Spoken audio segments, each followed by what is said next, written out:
Shalom teman-teman sekalian. Shalom. Yuk maju ke depan dikit dong duduknya. Jangan jauh-jauh yang ada di ruangan ini. Teman-teman remaja juga yang ada di Zoom dan Tunas Remaja, shalom yang ada di rumah. Damai sejahtera selalu menyertai setiap kehidupan kita. Mari sama-sama kita ambil waktu pribadi kepada Tuhan sebelum kita memulai ibadah kita pada pagi hari ini. Silakan ambil waktu teduh.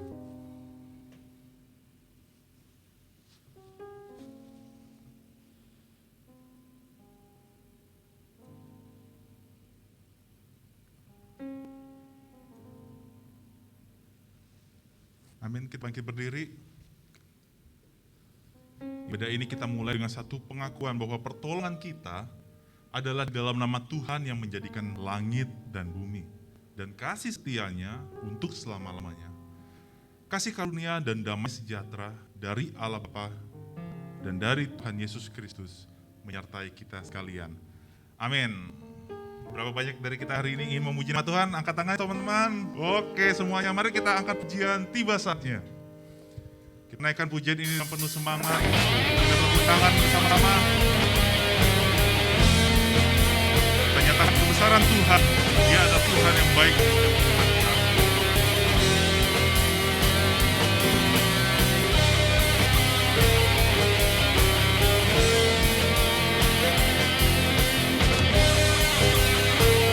Tiba saatnya.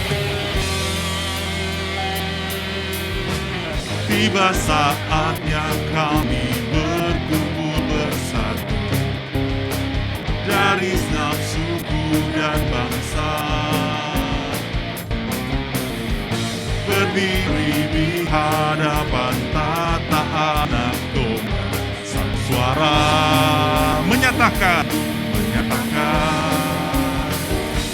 keselamatan bagi Allah yang duduk dan bertata. Kami naikkan pada anak domba pujian, kekuatan, hormat dan kekuasaan, kemuliaan bagi-Nya selamanya.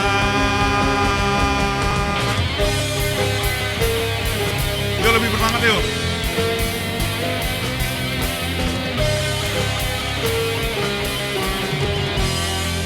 Bersama-sama, tiba saatnya. Tiba saatnya kami berkumpul bersatu dari setiap suku dan bangsa, berdiri di hadapan tata anak domba, satu suara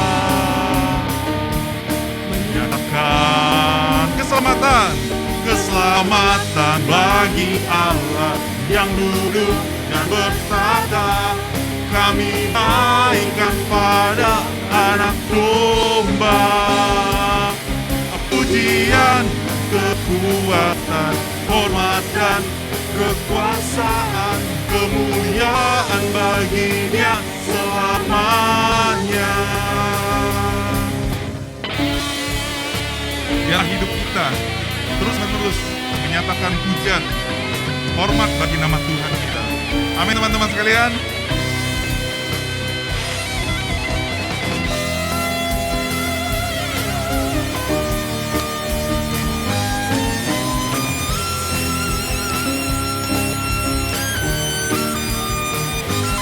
Bersama-sama kita katakan keselamatan bagi Allah. Keselamatan bagi Allah yang duduk dan bertata. Kami naikkan pada anak domba pujian, kekuatan, hormat dan kekuasaan, kemuliaan bagi-Dia selamanya. Keselamatan bagi Allah yang duduk dan bertata. Kami naikkan pada anak domba pujian, kekuatan, hormat dan kekuasaan, kemuliaan bagi-Dia selamanya. Sama-sama katakan, keselamatan bagi Allah yang duduk dan berkata, kami naikkan pada anak domba. Pujian, pujian, kekuatan, hormat dan kekuasaan, kemuliaan bagi Dia selamanya. Kemuliaan bagi Dia selamanya. Katakan kemuliaan, kemuliaan bagi Dia selamanya. Berikan kemuliaan bagi Tuhan kita.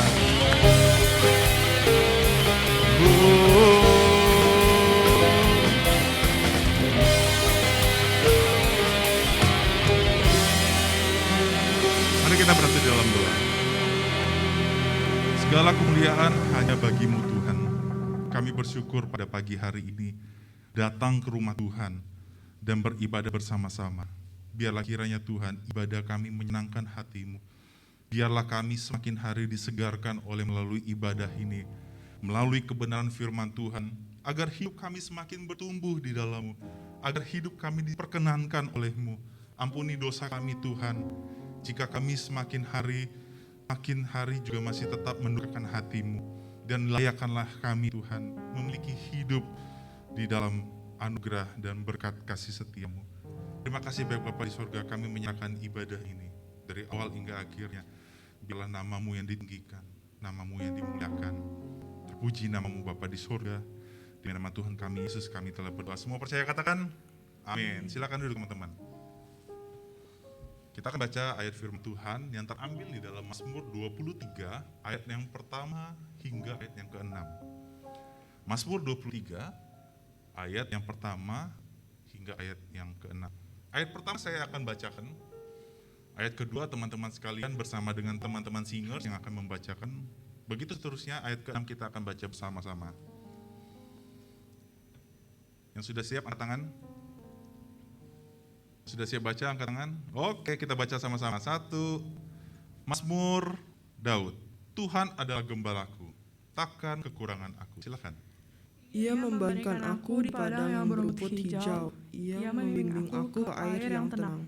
Ia menyegarkan jiwaku, Ia menuntun aku di jalan yang benar oleh karena namanya.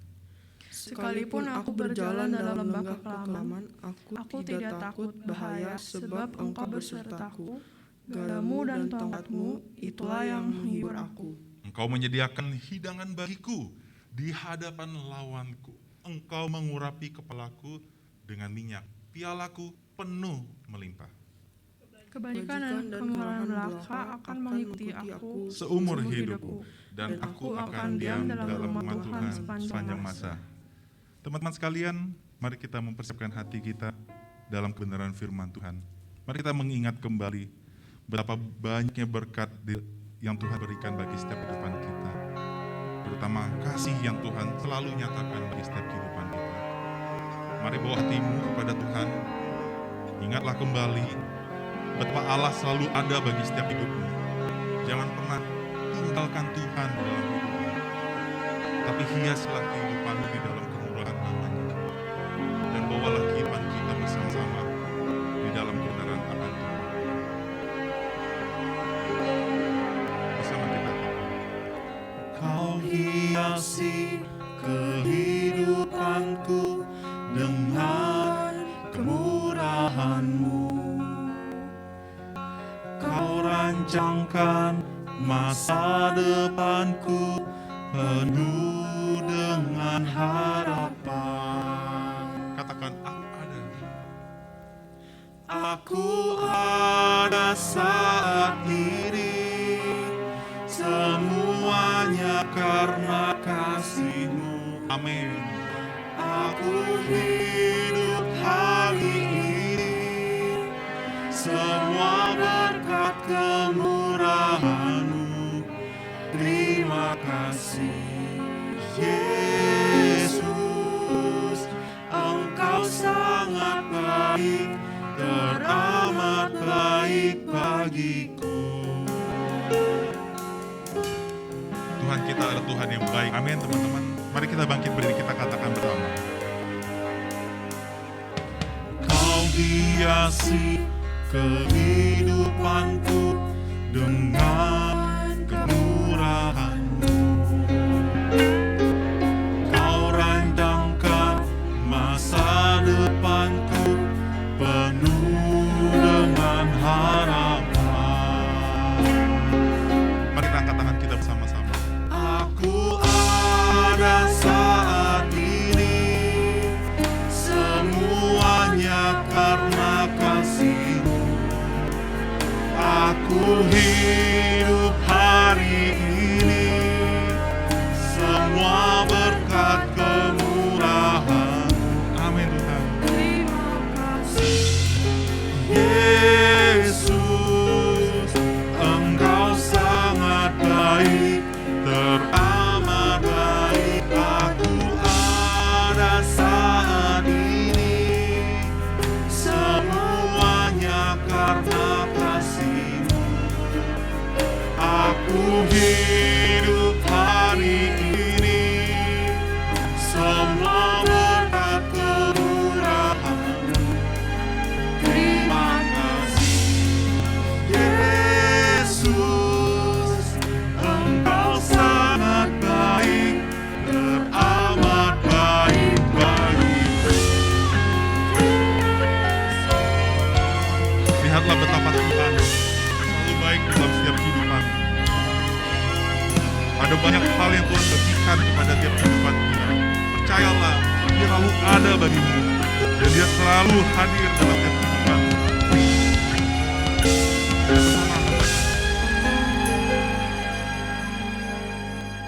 Aku ada saat ini, semuanya karena kasih-Mu. Aku hidup hari ini, semua berkat kemurahan-Mu. Terima kasih Yesus, Engkau sangat baik, teramat baik bagiku.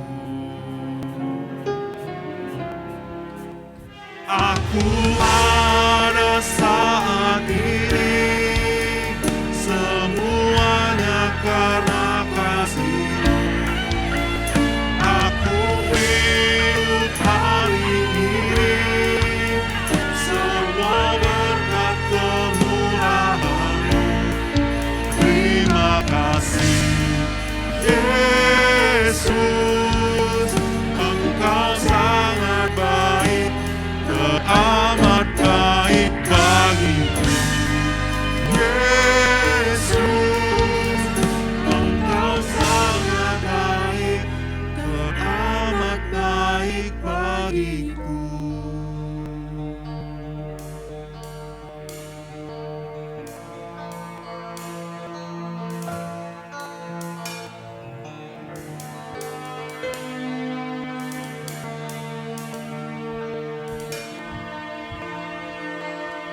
Teman-teman remaja dan tunas remaja, nanti yang remaja di sini, tunas remaja bersama dengan Lo Sedian.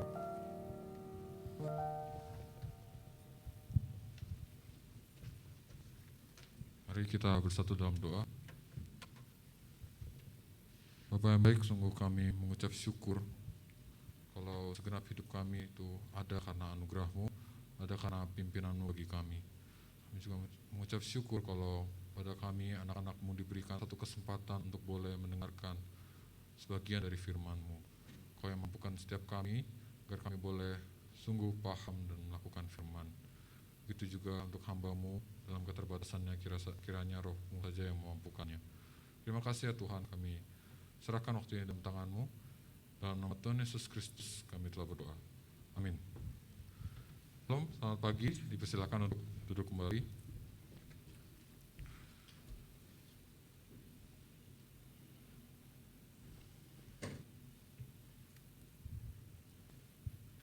Pada pagi hari ini, teks yang akan sama-sama kita pelajari bersama itu terambil dari 1 Petrus 2 ayat 21 sampai 25. Saya ajak kita untuk membukanya bersama-sama.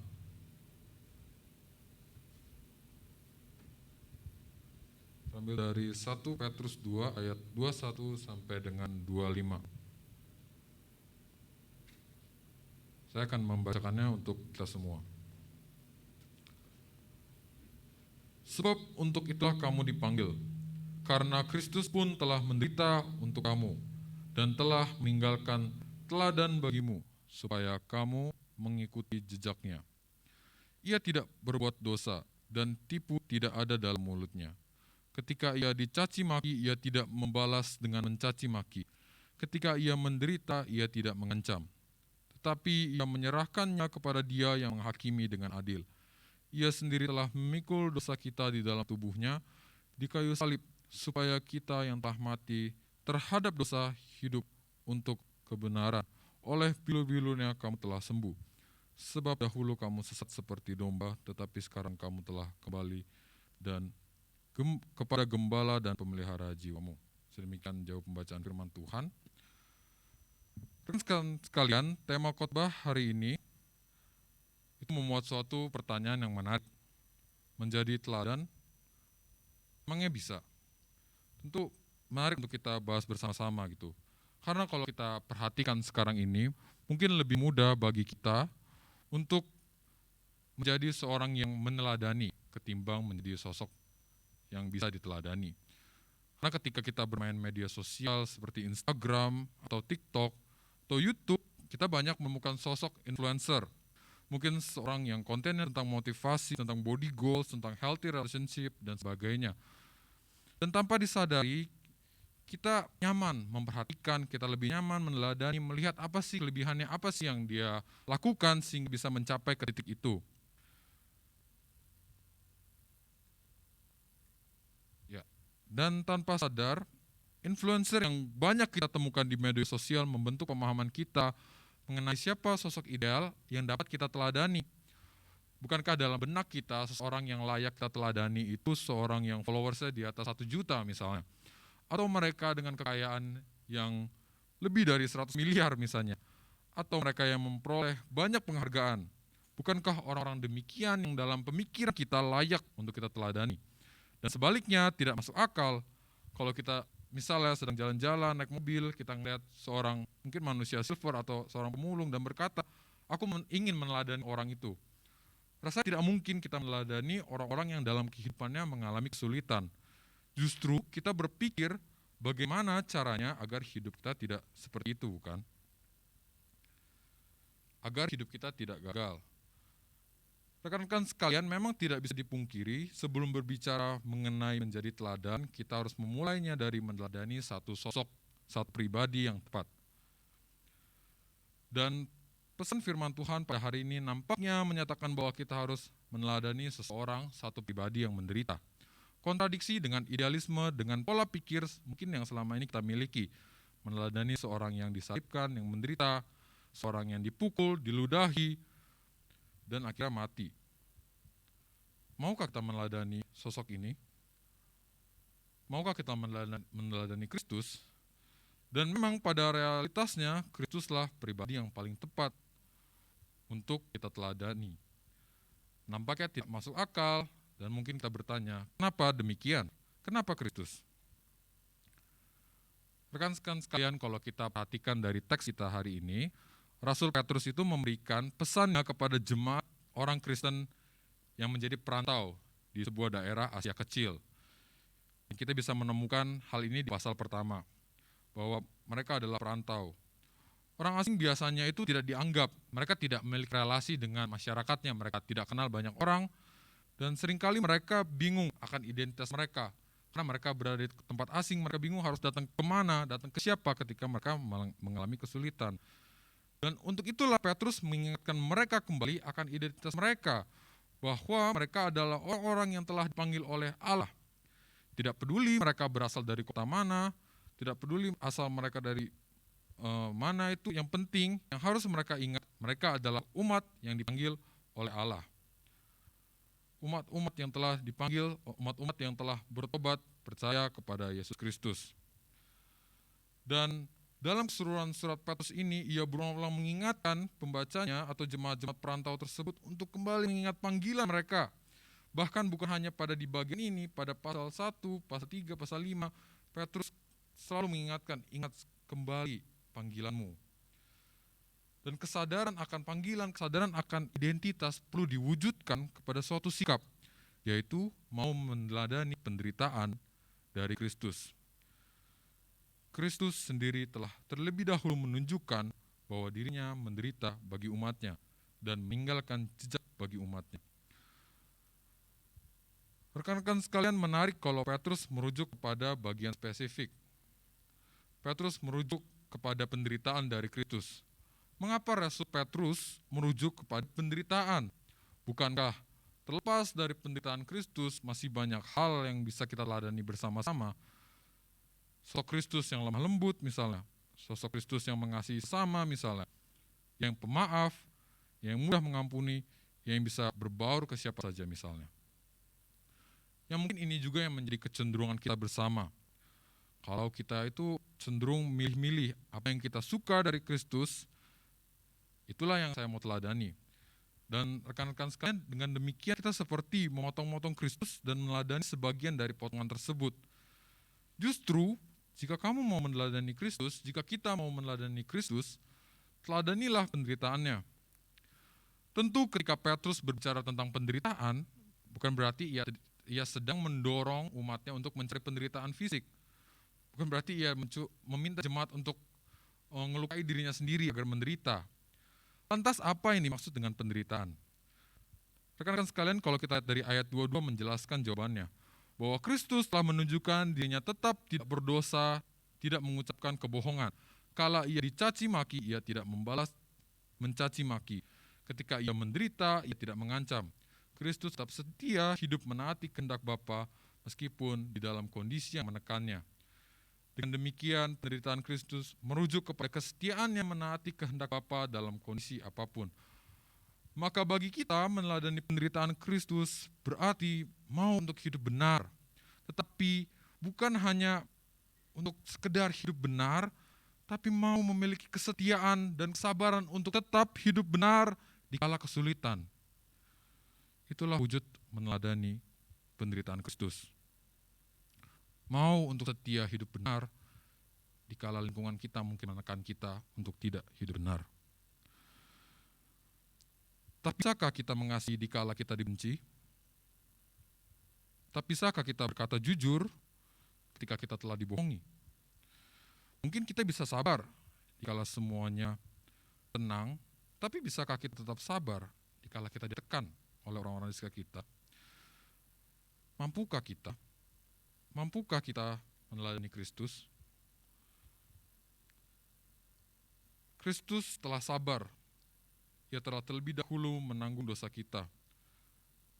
Ia adalah Allah yang berinkarnasi dan rela mengikuti segala proses, mulai dari dilahirkan, menjadi seorang guru, dikhianati muridnya, ditangkap, disalibkan, akhirnya mati.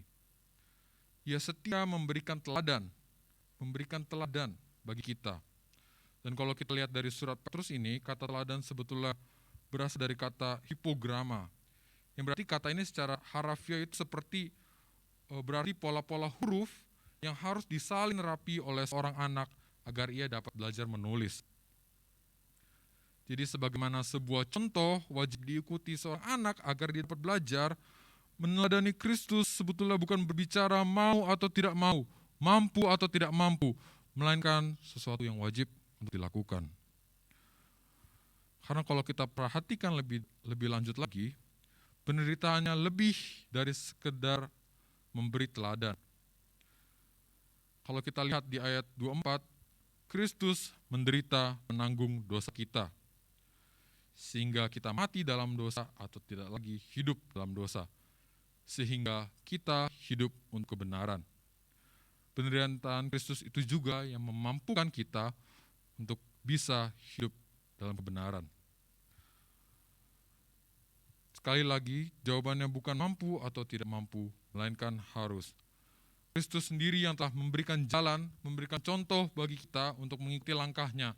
Di saat yang sama, ia juga yang memampukan kita, ia juga yang menggenggam tangan kita selagi kita berjalan mengikuti teladan Kristus, selagi kita meneladani penderitaan Kristus.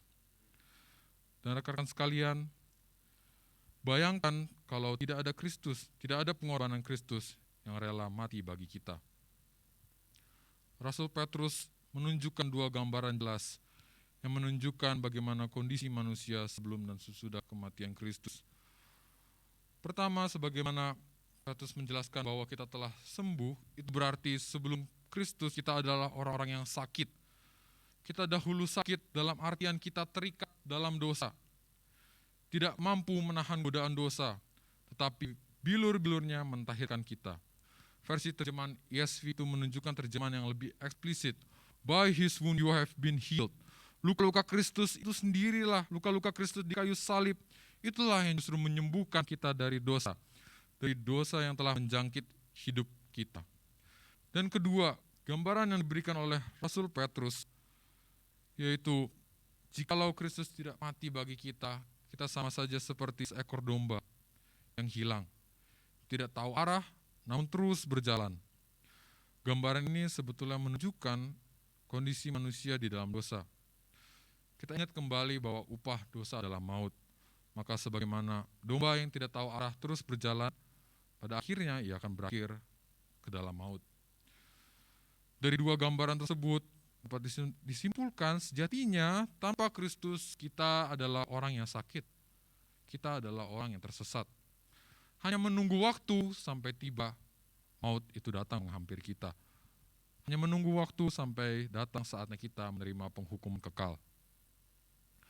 Namun karya keselamatan Kristus itulah mentahirkan dan menuntun kita kembali kepada Kristus. Kita dibenarkan namun tidak sekedar dibenarkan.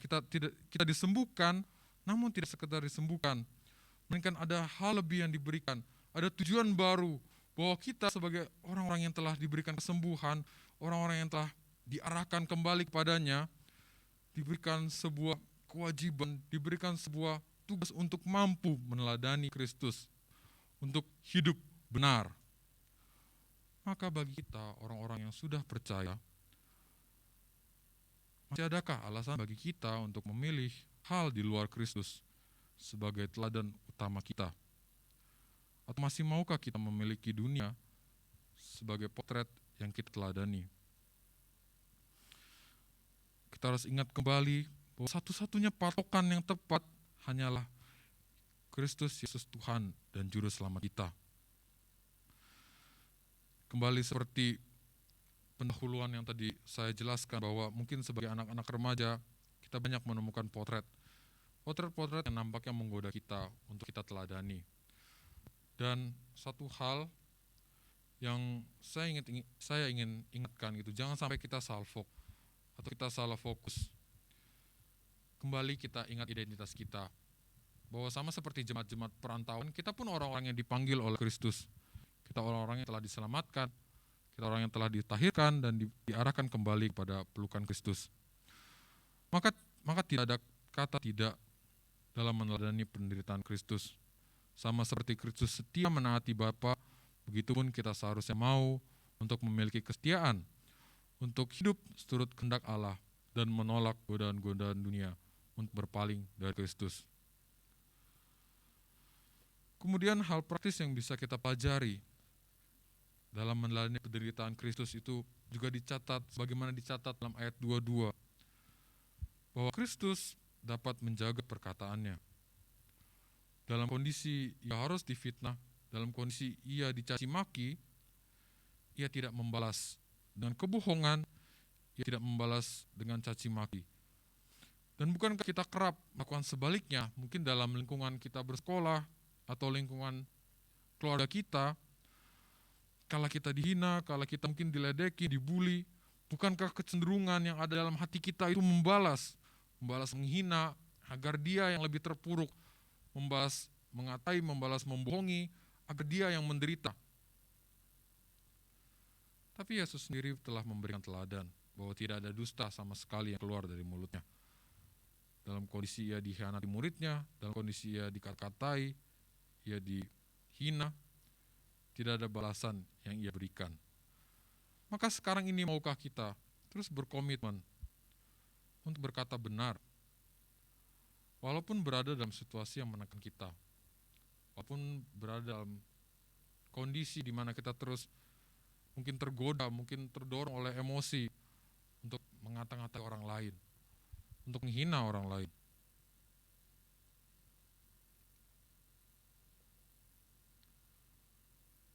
Kemudian Kristus juga menunjukkan bahwa dirinya tidak mengancam ketika ia mengalami berbagai penderitaan. Kristus menghidupi perkataannya sendiri. Kalau kita lihat dalam Matius 5 ayat 39, janganlah kamu melawan orang yang berbuat jahat kepadamu. Sebagai Allah yang berkuasa, ia bisa saja dengan mudah membalas. Ia bisa saja dengan mudah membinasakan tentara Romawi yang telah menangkap dia, atau Yudas yang telah mengkhianati dia. Tapi realitasnya dan terbukti dalam firman Tuhan bahwa ia sama sekali tidak pernah melukai, ia sama sekali tidak pernah menganiaya balik mereka yang telah berbuat jahat kepadanya.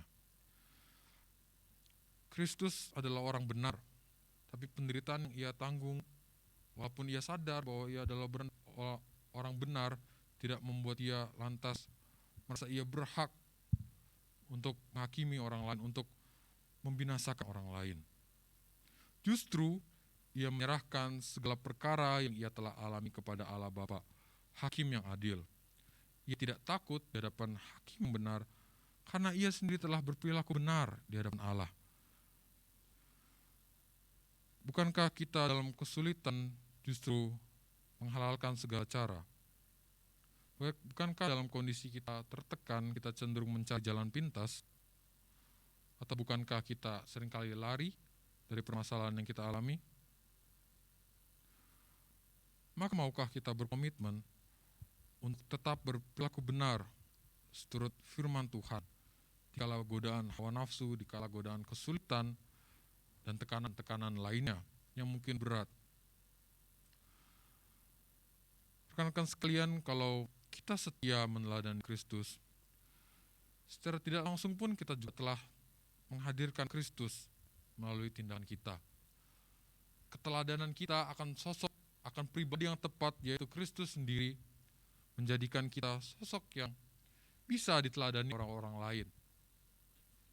Pada akhirnya, orang bisa melihat kemurnian hati kita, melihat kesabaran kita, kekudusan hidup kita, dimanapun kita berada, baik di keluarga kita, baik di lingkungan kita, baik di sekolah kita.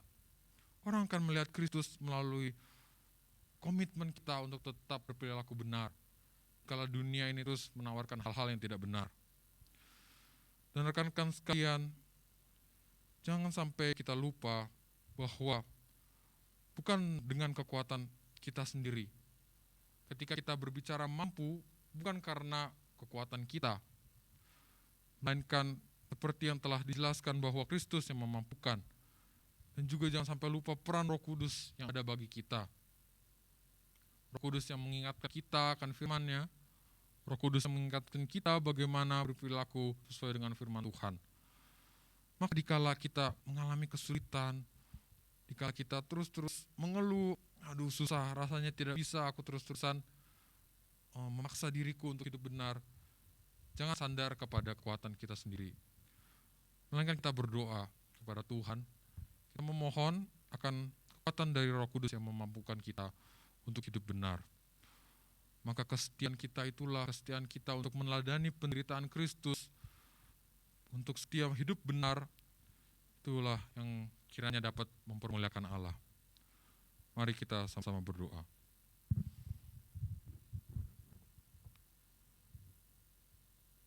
Bapa dalam surga, kami sungguh mengucap syukur ya Tuhan. Kalau dalam keterbatasan kami sebagai anak-anak muda, sebagai anak-anak remaja, mungkin kita kerap tergoda untuk meneladani hal-hal yang tidak tepat, untuk meneladani hal-hal yang mungkin umum di sekitar kita. Tapi kami rindu ya Allah, biar Roh Kudus saja yang mampukan kami untuk hidup benar. Dikala dunia menawarkan hal-hal yang tidak benar, kami boleh terus setia meladani penderitaan Kristus, untuk mengkomitmenkan hati kami untuk hidup sesuai dengan firman-Mu. Mampukan kami anak-anak-Mu yang penuh keterbatasan ini ya Tuhan. Terima kasih ya Tuhan untuk penyampaian firman Tuhan pada hari ini. Kiranya firman Tuhan boleh terus bertumbuh dalam hati setiap anak-anak-Mu. Terpujilah Engkau ya Allah, hanya dalam nama Tuhan Yesus Kristus kami telah berdoa. Amin.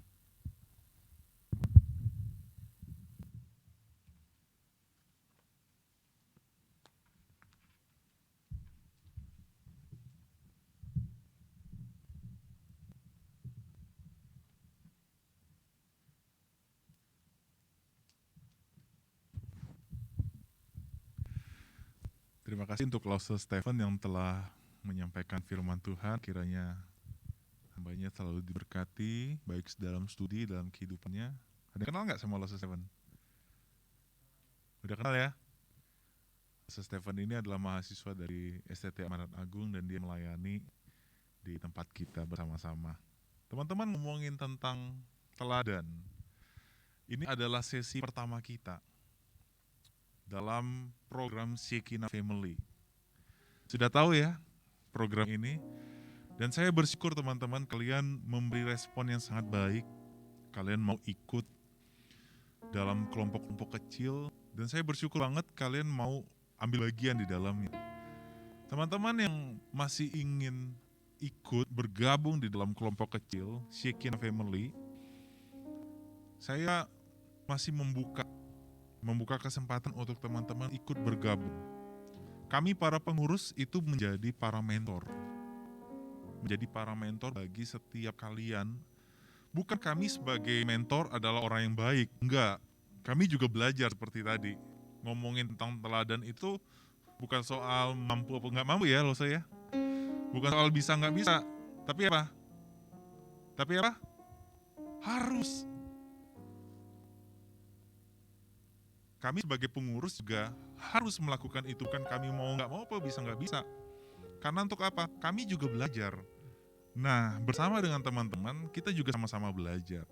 Jadi bukan soal kita menggurui siapa yang menjadi superior, siapa yang junior, tidak. Tapi kita bersama-sama dalam suatu komunitas, kita belajar bersama-sama. Di sana kita mengalami kegagalan, di sana kita mengalami kesulitan, di sana kita saling memaafkan. Di sana kita saling belajar bersama-sama. Supaya apa? Setiap pribadi-pribadi kita masing-masing itu semakin diperkenan oleh Tuhan.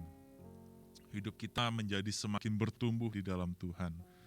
Dan di dalam pengenalan akan Tuhan, kita semakin hari membawa kemuliaan nama Tuhan. Amin teman-teman. Mari kita bangkit berdiri bersama-sama. Mari kita menyatakan iman percaya kita. Kita mengikralkan pengakuan iman rasuli. Kita bangkit berdiri, kita menyatakannya dengan penuh keyakinan bersama-sama. Pengakuan iman rasuli. Aku percaya kepada Allah, Bapa yang Maha Kuasa, Khalik langit dan bumi, dan kepada Yesus Kristus, Anak-Nya yang tunggal Tuhan kita, yang dikandung daripada Roh Kudus, lahir dari darah anak Maria, yang menderita sengsara di bawah pemerintahan Pontius Pilatus, disalibkan, mati dan dikuburkan, turun ke dalam kerajaan maut. Pada hari yang ketiga, bangkit pula dari antara orang mati, naik ke sorga, duduk di sebelah kanan Allah, Bapa yang Maha Kuasa, dan dari sana ia akan datang untuk menghakimi orang yang hidup dan yang mati. Aku percaya kepada Roh Kudus, gereja yang kudus dan persekutuan orang kudus, pengampunan dosa, kebangkitan orang mati, dan hidup yang kekal. Amin. Teman-teman dipersilakan duduk kembali. Kita akan memberikan persembahan. Kalian bisa memberikan secara langsung uang tunai. Kalian lihat itu ada kotak persembahan yang bisa kalian pakai untuk menaruh uangnya di sana. Jika kalian memerlukan amplop, kalian bisa ambil di depan. Dan jika kalian ingin mentransfer melalui QRIS atau nomor rekening, itu ada tersedia di depan kalian. Teman-teman sekalian, ingat sekali lagi, kita akan selama 8 kali pertemuan ini kita akan membahas tentang Shekinah Family. Dan biarlah kita semuanya semakin hari semakin bersemangat untuk belajar dan menjadi keluarga-keluarga yang menyenangkan hati Tuhan. Mari kita meresponinya, kita menaikkan pujian ini bersama-sama.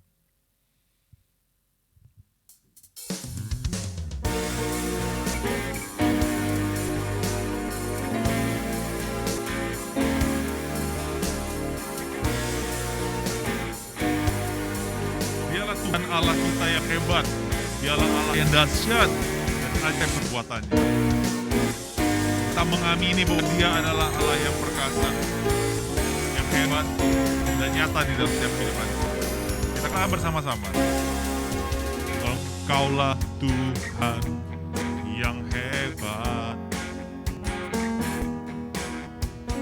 dahsyat dan ajaib perbuatanmu. Engkaulah Yesus Juru Selamat, yang mati dan bangkit bagiku. Katakan, aku dan seisi rumahku akan selalu menyembahmu. Aku dan seisi rumahku akan selalu tinggikanmu, karena ku tahu tiada Allah sepertimu. Yesus Tuhan Juru Selamatku. Yuk kita bangkit diri. Kita naikkan pujian ini bersama-sama dengan penuh semangat dan sukacita.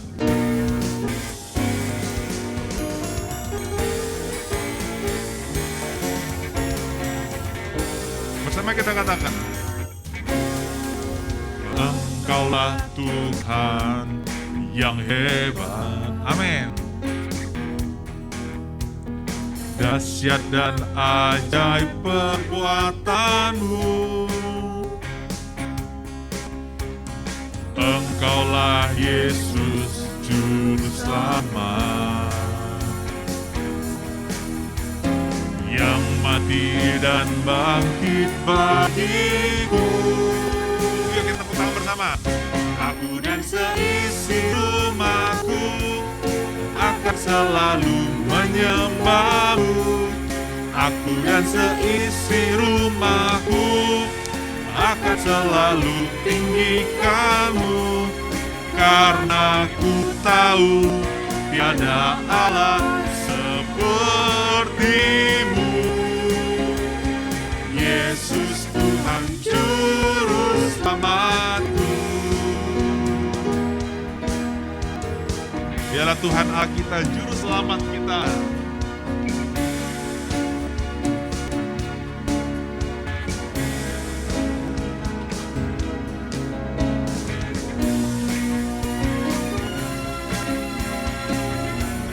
Bersama kita katakan, aku dan seisi rumahku akan selalu menyembahmu. Aku dan seisi rumahku akan selalu tinggikanmu, karena ku tahu tiada Allah sepertimu. Yesus Tuhan Juru Selamatku. Dengan penuh semangat katakan, aku dan seisi rumahku akan selalu menyembahmu. Aku dan seisi rumahku akan selalu tinggikanmu, karena ku tahu tiada Allah sepertimu. Yesus Tuhan Juru Selamatku. Katakan sama kiri kanannya, Yesus Tuhan Juru Selamatku. Sekali lagi katakan, Yesus Tuhan Juru Selamatku. Amin ya teman-teman. Tuhan kita adalah Juru Selamat kita.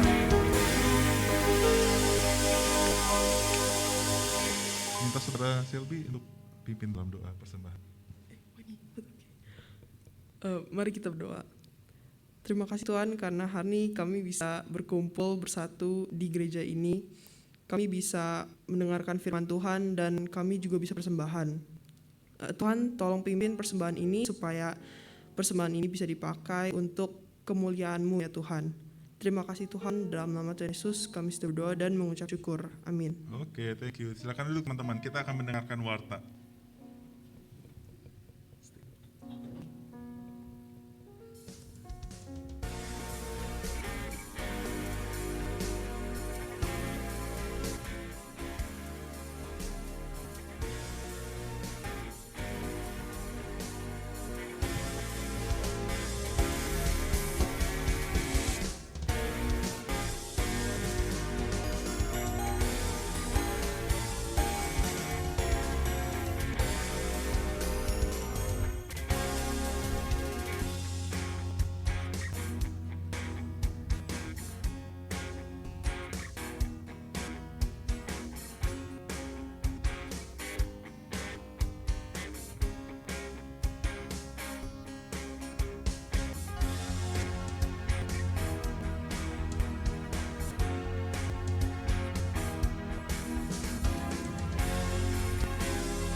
Greetings.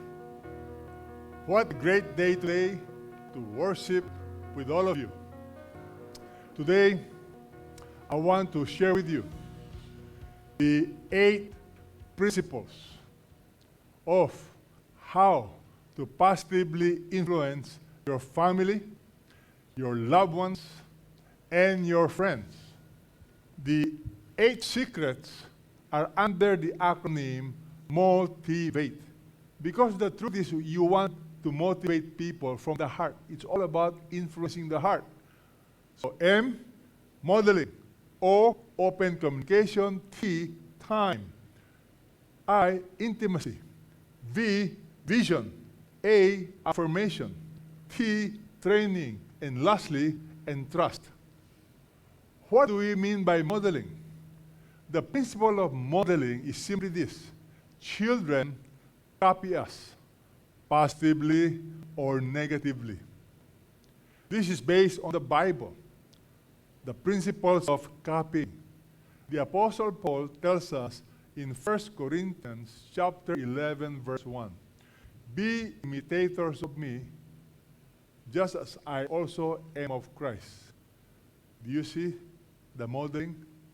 Because the best way to learn is through observation. It's copying. Whether you like it or not, our children will copy us. Whether you like it or not, people copy us. You see, discipleship is all about modeling.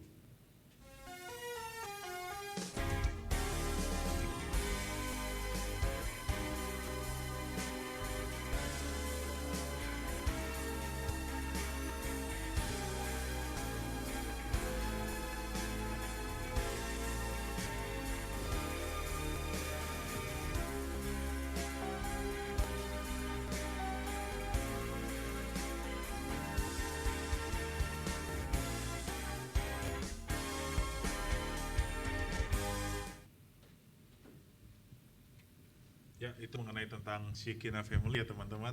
Sekali lagi, bagi teman-teman yang masih ingin mendaftar atau tertarik dan ingin sekali mengikuti program ini, kami terbuka sekali untuk kalian untuk bersama-sama belajar mengenai kelompok kecil dan tentang keluarga Shekinah ini. Tuhan berkati kita sekali. Ya, shalom semuanya, apa kabar? Baik? Baik. Oke, sekarang kita masuk ke warta minggu ini ya. Jadi ya, selamat datang bagi teman-teman yang sudah hadir di ruangan ini maupun yang di Zoom. Kami dengan senang hati menyambut kalian pada kedatangan hari ini. Saya juga mengingatkan bahwa minggu depan kita juga ada kebaktian di hari Minggu juga, pukul 10 pagi yang dilakukan secara onsite maupun online. Untuk yang onsite langsung saja datang ke ruangan ini, dan juga untuk yang online akan dilakukan melalui via Zoom. Berikutnya, special thanks kepada Coach Stephen yang sudah menyampaikan firman Tuhan pada hari ini. Semoga Tuhan selalu berkati Coach Stephen dan juga keluarga. Masuk untuk warta minggu depan, tema yang akan disampaikan adalah From Cekcok to Cocok, yang akan disampaikan oleh Evangelis Tono. Next, reminder untuk morning devotion. We have morning devotion. Jadi setiap harinya di grup WhatsApp Teens GKI Pinangsia, Sidian, Lause Efraim, dan juga Lause Tono akan menyampaikan morning devotion. Jadi marilah kita sama-sama bertumbuh dengan memulai saat teduh pada pagi hari. Jadi bagi teman-teman yang belum masuk ke grup WhatsApp Teens, boleh langsung hubungi saya ataupun penataan yang ada di sini. Thank you. Next, ini ada flyer menyusuri jalan Tuhan Yesus. Jadi ini adalah undangan. Jadi nanti kita akan ikut melalui virtual Zoom. Jadi bagi teman-teman yang mau ikut langsung bisa daftar atau kasih tahu ke kami, nanti kita bantu daftarin ya. Dan ada harganya juga, yaitu 20.000 per peserta tanggal 8 Mei tahun 2022.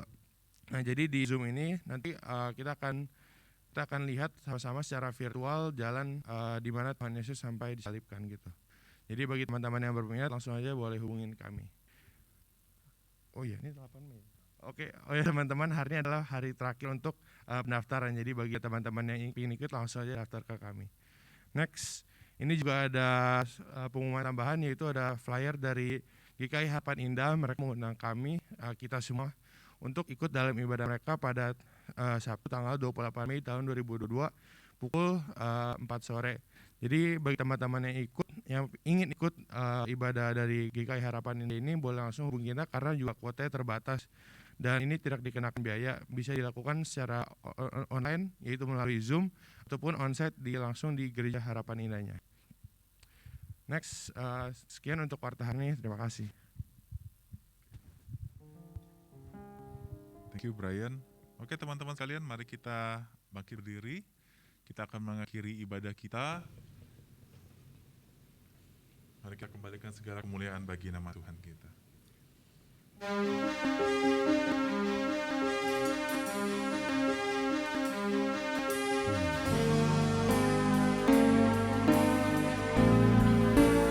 Kiranya Engkau memberkati aku berlimpah-limpah dan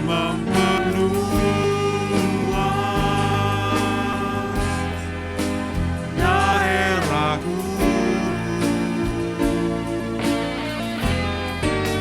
dan kiranya tanganmu menyertai aku dan melindungi aku daripada malapetaka, sehingga kesakitan tidak menimpa aku. Kita angkat tangan kita bersama-sama, katakan. Kiranya Engkau memberkati aku dan berlimpah, amin, dan memperluas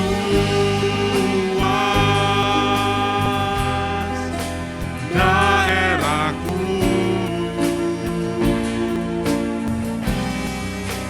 dan kiranya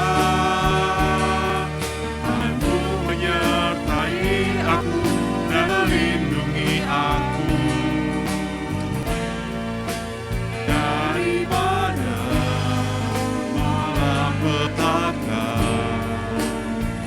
sehingga kesakitan tidak menimpa aku.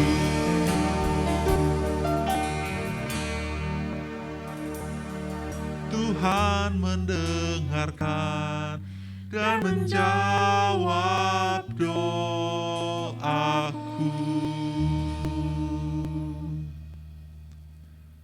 Tuhan, terima kasih untuk ibadah-Mu pada pagi hari ini, dan kiranya Tuhan, nama Tuhan ditinggikan, nama Tuhan yang dimuliakan.